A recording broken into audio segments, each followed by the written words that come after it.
안녕하세요. 오늘 인천 도시재생 사용설명서 진행을 맡은 이혜성입니다. 반갑습니다. 오늘 인천의 도시재생 그리고 인천이 가진 지역 문화자원 앞으로의 발전 가능성에 대해 3명의 게스트분과 함께 이야기를 나눠볼 텐데요. 먼저 전찬기 교수님 모셨습니다. 안녕하세요. 안녕하세요. 네, 인천대학교 도시공학과 명예교수 전찬기입니다.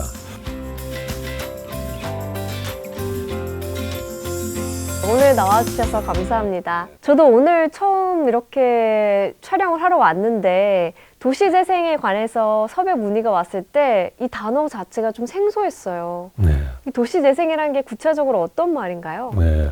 도시재생을 설명하기 앞서 사진을 몇 장 보겠습니다. 네. 순천의 나가읍성이 보입니다. 600년이 넘은 마을입니다. 와, 오래됐네요. 예. 그다음에 안동의 하회마을입니다. 역시 600년이 넘은 마을입니다. 네. 조선시대의 그 모습이 그대로 현재 간직을 하고 있습니다. 대단하네요. 예. 다음에 이제 벨기에 루앙의 중심가인데 몇백 년 된 건물이 그대로 유지되어 있습니다. 네, 벨기에 역시 이제 불후의 운하인데 이 도시가 이게 수변 공간을 가지면은 기능이 굉장히 풍요로워집니다. 그래서 수변 공간은 시민의 이동, 여가의 공간이라고 볼 수가 있습니다. 벨기에 그 겐트 중심가도 역시 마찬가지예요. 그 다음에 독일의 류덴베르크인데요. 중세 시대의 모습을 그대로 간직하고 있고요. 대표적인 광장도 그대로 있습니다. 광장은 시민의 소통 공간입니다.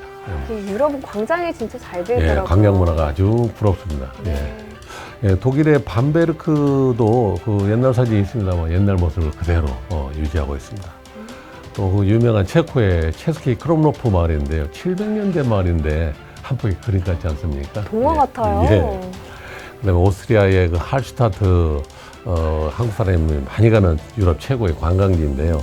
호수를 끼고 있는 전형적인 수변 공간 마을입니다. 다음에 그 독일의 미텐발트의 벽화 마을인데 마을의 모든 건물에 그 벽화가 이렇게 그려져 있습니다. 예, 참으로 아름답습니다.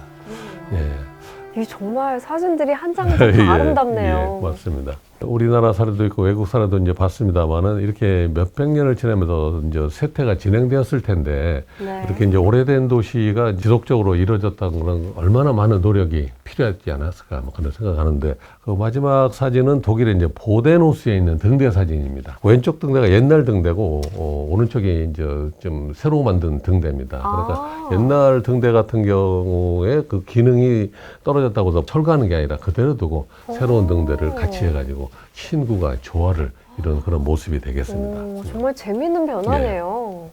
도시도 사람하고 똑같아서 태어나서 우리 사람이 성장하고 노쇠하듯이 도시도 시간이 지나면 노쇠하게 됩니다. 사람이나 도시나 시간이 흐르면 어쩔 수가 없는 거네요. 그렇죠. 예.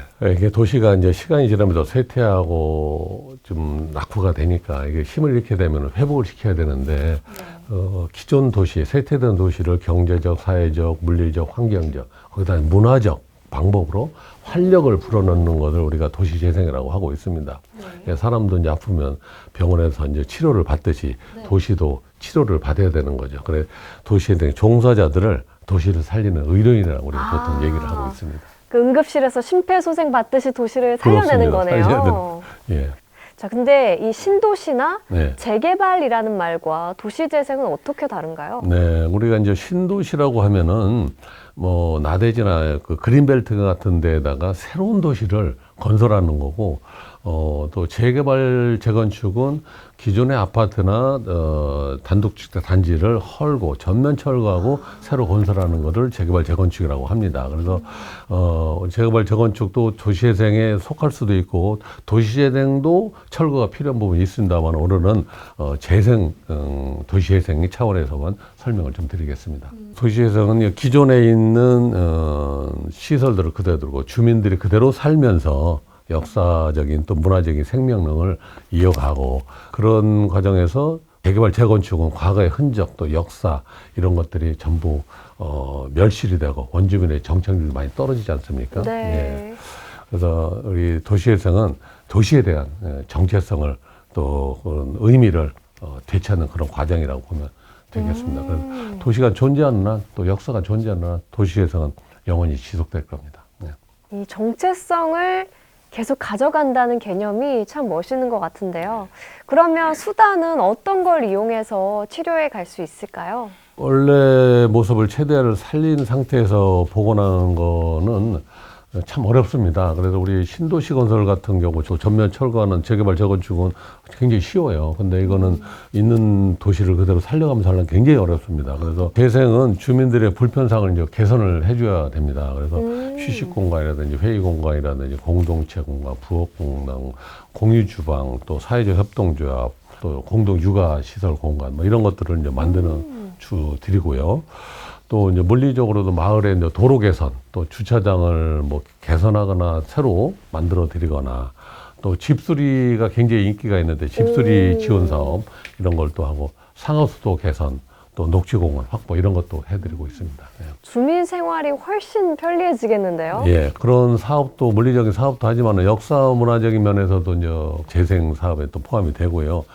기존의 마을이 전통적으로 지켜왔던 문화적인 거, 역사적인 거 그런 것도 복원하고 재생하는 것도 굉장히 중요한 겁니다. 문화재 보존 차원에서 의미가 있겠어요. 예. 그리고 또 무엇보다 중요한 게 이웃 간에 단절된 그 공동체, 그런 공동체를 회복하는 노력이 필요한데요. 이런 거를 위해서 주민협의체를 만들고 그 협의체를 통해 가지고 각종 프로그램을 진행을 하고, 또 교육과 현장 견학 이런 것도 추진을 하고 있습니다. 저도 생각해보면 어렸을 때부터 계속 아파트에서 살았기 때문에 예. 옆에 누가 살고 지내는지 잘 모르고 지낼 때가 많아요. 예. 좀 그렇게 되죠, 보통. 예. 그러면 이 재생의 최종적인 목적은 주민들의 삶의 질 향상일까요? 예, 삶의 질 향상도 당연히 중요하고, 그 다음에 이제 일자리 창출, 그 다음에 도시 경쟁력을 강화해가지고 쾌적하고 안전한 환경, 그래서 살고 싶은 도시를 만드는데 목적이 있습니다. 네. 그럼 저는 궁금한 게 이 도시재생이란 말이 언제부터 화두에 오르기 시작했나요? 1960년대 우리나라 기준으로 보면 이제 근대화가 막 이루어지면서 네.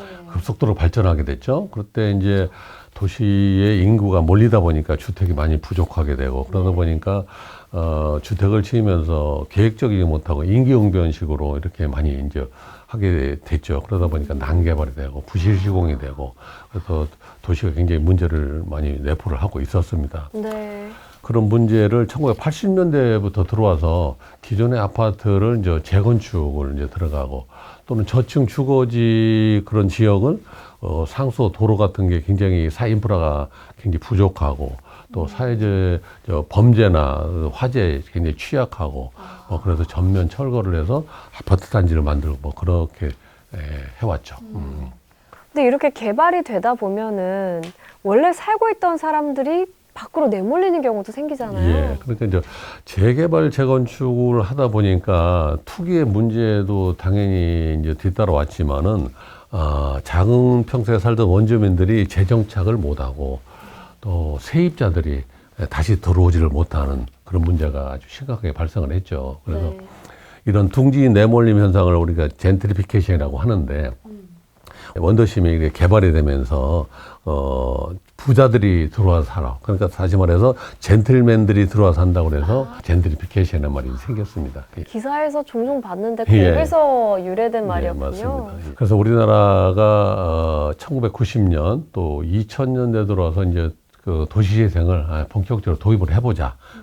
그런 도시재생 방법으로 도시를 개선해야 되겠다는 담론이 형성되게 되었습니다.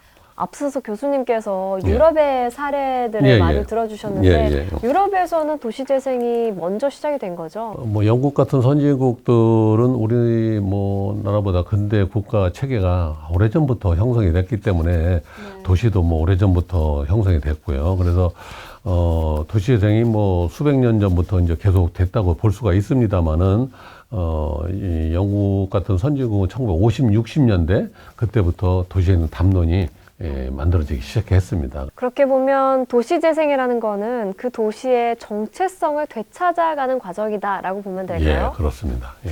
그러면 인천은 언제부터 이 도시 재생이란 말이 나오기 시작했나요? 송도라든지 청라라든지 영종도라든지 신도시가 이렇게 많이 이제 그 개발이 되고 좀 많이 들어서면서 원도심에 있던 사람들이 이렇게 신도시로 많이 이제 옮겨갔죠. 그러다 보니까 이제 공백이 많이 생긴 거죠. 인구가 많이 떠나면 어떻게 되겠어요, 그게. 아무래도 인구가 빠져나가면 그 지역 상권이 약화될 것 같아요. 그래서 인구가 떠나니까 뭐 빈집도 생기고 당연히 상권도 악화가 되고 쓰레기는 뭐 여기저기 쌓이고 또 치안도 불안하고 주차 질서도 엉망이 되고 그런 악순환이 반복이 되는 거죠. 그래서 원도심을 살려야 되는 정책이 만들어지고 지난 정부에서 국가의 중요 정책으로 삼게 되었습니다. 요즘은 동력이 좀 떨어진 상태입니다만은 도시재생은 정권에 관계없이 어느 정권이든 중단되면은 나중에 더 큰 대가를 더 큰 비용을 치러야 되기 때문에 지속적으로 추진해야 된다고 생각합니다. 계속 관심을 가져야 하는 사업이 예, 영역이네요. 맞습니다. 예. 그러면 이 지역 간의 균형을 회복하기 위해서 도시 예. 재생을 하는 측면도 있을까요? 같은 도시에서 어느 지역은 발전하고 어느 지역은 쇠퇴되고 그런 문제가 생기는 균형을 맞추기 위해서 이제 재생이 태도했다고 생각합니다. 예. 네. 이런 도시 재생 사업을 하면서 이제 가장 큰 변화는 지역 주민들의 커뮤니티 공간이 생기는 겁니다.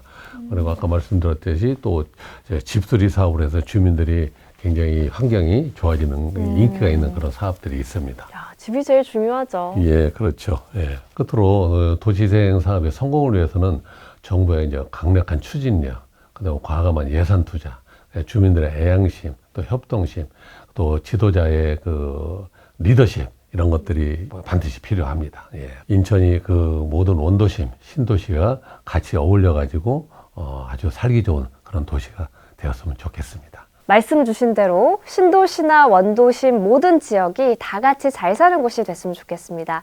교수님 오늘 말씀 감사합니다. 고맙습니다.